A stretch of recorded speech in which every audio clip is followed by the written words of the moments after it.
My guest today is Michael Ringel, CPA and certified divorce financial analyst, whose purpose is to empower families to experience purpose, freedom, and abundance. Welcome, Michael.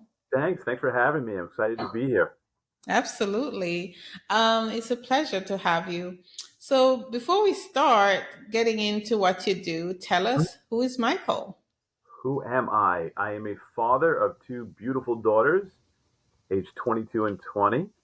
I am the also father of six dogs, all male, Mm, all rescue dogs. And my wife and I work with a dog rescue here in Marlborough, New Jersey. So we bring them from kill shelters down south, up north, and we get them fostered and adopted. So hmm. that's who I am. That's what I do every day, um, and work with people to help them really achieve their purpose in life and their purpose around money. Right. Okay. All right. Thank you for giving us a little peek into your life. I appreciate that. All Sure. right. So, CPA, I understand. Yeah. I studied accounting. But what I'm intrigued by the divorce coaching support part of your work. Tell us about that and why is that important? Sure. Thanks for asking. So I'm a recovering CPA. I did my time at the big firms and realized very quickly that I wasn't adding any value to anybody's life. We were always looking at the past, always looking at history, and I'm more of a forward thinker, trying to figure out where we want to go as opposed to where we've been. Mhm. And in 2004, I joined a firm in the financial planning, financial coaching arena, and realized that there were a lot of women out there going through divorce or single who really were never educated when it came to money, whether it be they were just never taught. Like most people really haven't been taught about money and finances. They're not confident about it. They abdicated it to their spouse to handle. A lot of women that I've worked with over the years, had a career, got married, then had the hardest career, which was taking care and raising the family, because I helped participate in that. And boy, that's difficult.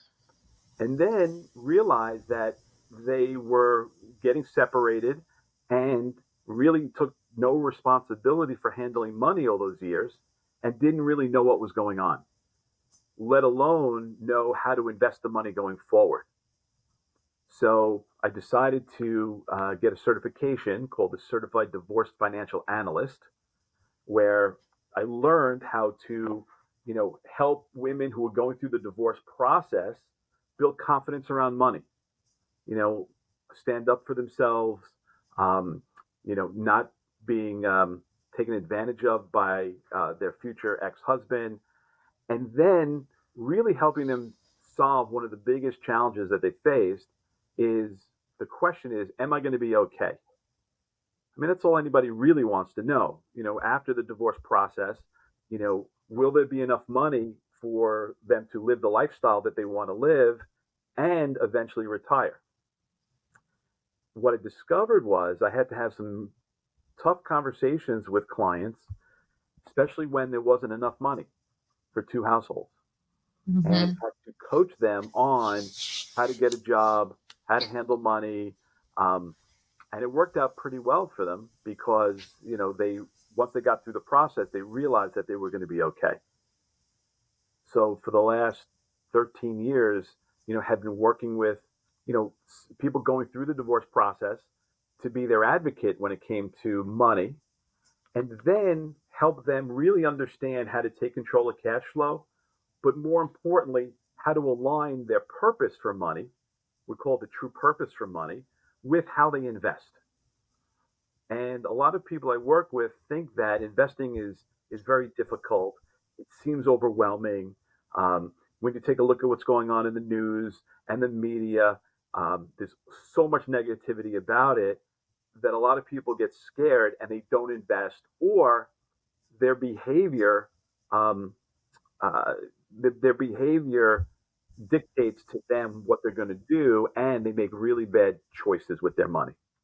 Right. So I don't know if you experience anything about that, or a lot of the women who are listening to this have experienced, but I personally did it because, as I mentioned before, I have two daughters, and if for some time they do get in the future they do get married and things don't work out, I want to make sure that they have the confidence around money and can become self-sufficient. Yes, I appreciate that. I saw that and I thought this is interesting because I had a certain experience and I wish I had someone like you. But and it's a delicate balance I expect because it's not, you don't want to talk about divorce if you're not if you're married or happily married. But you also want to be wise, right, in your finance.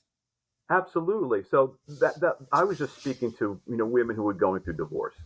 What my passion is to work with all women, whether they're married or not married, right? Whether they through divorce or Mm-hmm. not, to help them build confidence around money, right? You mentioned before, our purpose in what we do is to empower families Mm-hmm. to experience purpose, freedom, and abundance in their lives. Okay. The problem is most people don't. They experience fear, doubt, and worry, and that dictates a lot of times the financial decisions that they make. So, how do we empower them to look at things through a different lens and to teach and coach them to be able to say, okay, it's not as overwhelming as you think. There are some certain principles that you need to stick by based upon what we believe the academics of investing versus speculating and gambling, Right. and then coach people on a regular basis to be able to um, understand what we call the truths of investing versus the myths, and then design a plan around their purpose. So, what we've discovered is that if people don't have purpose around their money, then they make they could make bad decisions with their income and with their money. But when you align your purpose with how you invest, well, we find that people typically make better decisions that way. Yeah, that sounds reasonable. Yeah. Yeah, and I guess it would encourage women to participate more in the financing aspect, you know, when they're married, but also instead of being scared, Yeah. if they're not married, instead of being scared, they just, like you said, connect their purpose to that money. Absolutely. I mean, one of the Yeah. things that we do is we offer a course. It's a free course called the American Dream Experience. Okay. It's actually a 2-day course where it's actually delivered twice a year via Zoom and twice a year live in Scottsdale, Arizona. And the first day is all about discovering for yourself your true purpose for money. Like, what does money mean to you? What was your childhood like about money? Did you have the no talk rule growing up? A lot of us grew up where, you don't talk about money, you don't ask Mm-hmm. questions about money. It's money is evil. All these different psychological, biases around money Right. cause us not to make prudent decisions around money. So the first day, we spend a lot of time going through that. And because it's in a class environment as opposed to just a presentation, people get up and share. So imagine a room. Well, the Zoom we're going to do in January is going to have 1,000 people on it. So imagine getting up and sharing your experience with money and then listening to other people's experience with money, and it resonates with you. And you say, wow, you know what? That was like my childhood. That's how I react around money. That's Yeah. what's holding me back. And then what we do is we take a look at how the media tries to control our mind around money. Right? So there's a war for our mind. When you watch TV, the news, right? If you turn on any of the business stations. There's always doom and gloom, and are we in a recession? Are we out of recession? The economy. I mean, it's crazy. Some great Yeah. some great reports came out yesterday, and the markets went down. Right, so the economy is getting stronger, but markets are going down. People go, huh, I'm not even going to participate. So if we help people align, you know, their truth around money, their purpose with money, with, we call them two different screens. You could either gamble and speculate with your money, or you can invest based upon empirically tested Nobel Prize winning philosophies. You get to choose, right? One's Okay. not right, one's not wrong. But if you choose gambling and speculating and it doesn't align with your purpose for money, then you're going to experience fear, doubt, worry, and pain. Versus if aligned your money with who you are, then you're going to experience the freedom, purpose, and love that we spoke about before. Right. Okay. All Yeah. right. I am understanding it now, the way you're explaining it. Yes. All right. So we as women, and as mom especially, Yeah. we do worry about money, whether we have enough or not. We Yeah. worry whether we have enough, right? Um, explain the myths that actually keep us in that fear mode, and then explain what we need to do, at least the first step to get Sure. out of, yeah. Yeah. So I think step number one is to really connect with your purpose, as I mentioned before, Mm-hmm. right? Just really understand what it means for you. Like for me, when I did this course, and I do it every couple times a year, I discovered that money to me means creating experiences for my family and creating experiences for my clients, Hmm. right? One of the Mm-hmm. ways I do that is I implement a system on how to add structure to my savings so that I'm saving more money than I ever thought I could. Like, for example, most people, when they make more money, they spend more money, right? It's Mm-hmm. called unconscious consumption. So, how do we build structure around cash flow so that if our income increases, that our spending doesn't increase as much? And we could take that difference and we could save it, or we could invest it, or we could consume it. So I think step number one is really getting in touch with, and I'm not talking about a budget, right? Nobody likes to be on a budget, but just like nobody likes to be on a diet, right? Right. They don't work. But how do you create the structure around cash flow such that it doesn't impede lifestyle and you save more money? Once you have this free cash flow, then what we do is talk about what you could do with it. As I mentioned, you could consume it, you could save it, you could spend it, or you can even give it away. A lot of people like to give money to charity. And from the investment side, right, there are certain myths around investing. The first myth is that there are people out there who can consistently pick the right stocks. And while they could do it once in a while, they may not be able to do it on a consistent basis. And we have all the math and data and science to prove that it doesn't work. And the problem is most people do that. They're gambling with their money. They go to a Mm-hmm. party and somebody says to them, you know what? I know this great company. You should move your money here. Or my advisor got me 20%. What did your advisor get? What? Only 10? Well, you should move your money.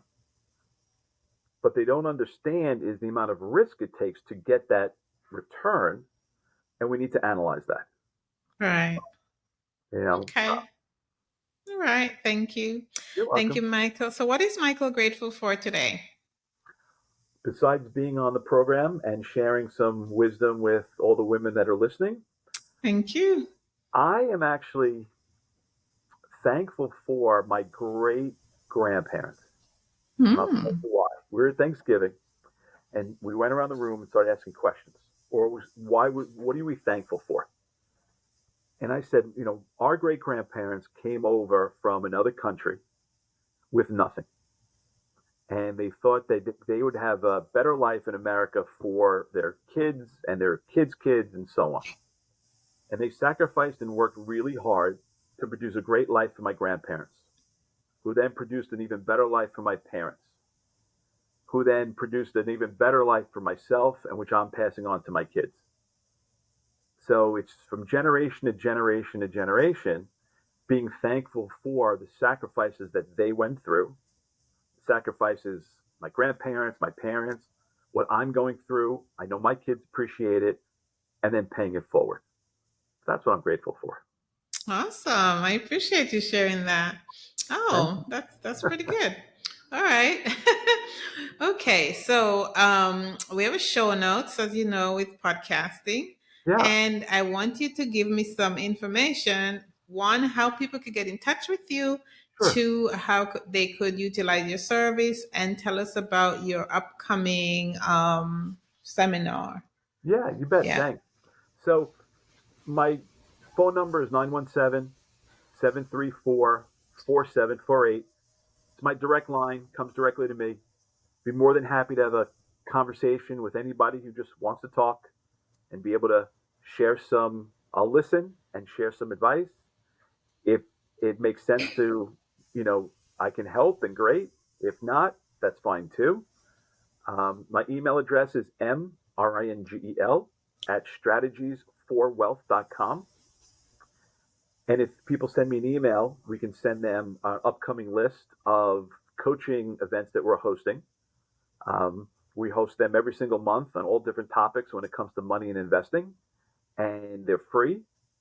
We're hosting that American Dream experience I Mm-hmm. mentioned in January. It's virtual and it's free as well. I'd be more than happy to invite anybody who would like to participate to join us. Okay. And your website. It's www.mikeringel.com, Okay. Uh, MikeRingel.com. okay. And they'll be able to find information on the seminar on there, on the workshop. They're not there, so if they send me an email, I'll send it to Okay. All right. them. Cool. We'll add those to the show notes. So Yeah. Okay, cool. people. Thanks. All right. Okay. Thank you for coming, Michael Ringo, and sharing your expertise with us today. Now, Awesome. before you go, give us one piece of advice for a solo mom, a working solo mom, and just on investing or managing our money. Sure. I think the best investment you can make is investing in yourself. Mm. I can teach anybody the truth of investing. I can teach them the academics. Coming from a family of a college, my dad was a college professor for 50 years. He instilled a discipline of lifelong learning. And what I've discovered is that every time I make a monetary investment in myself, learning something, more education, another certification, more letters next to my name, I always make more money. Hmm. So the best investment that you could make is in yourself. Hmm. And I also believe education in your kids, but you first. Yeah. All right. Thank you very much. I appreciate that. Anything else? No, that's it. Thanks for having me. I appreciate it. Sure. Absolutely.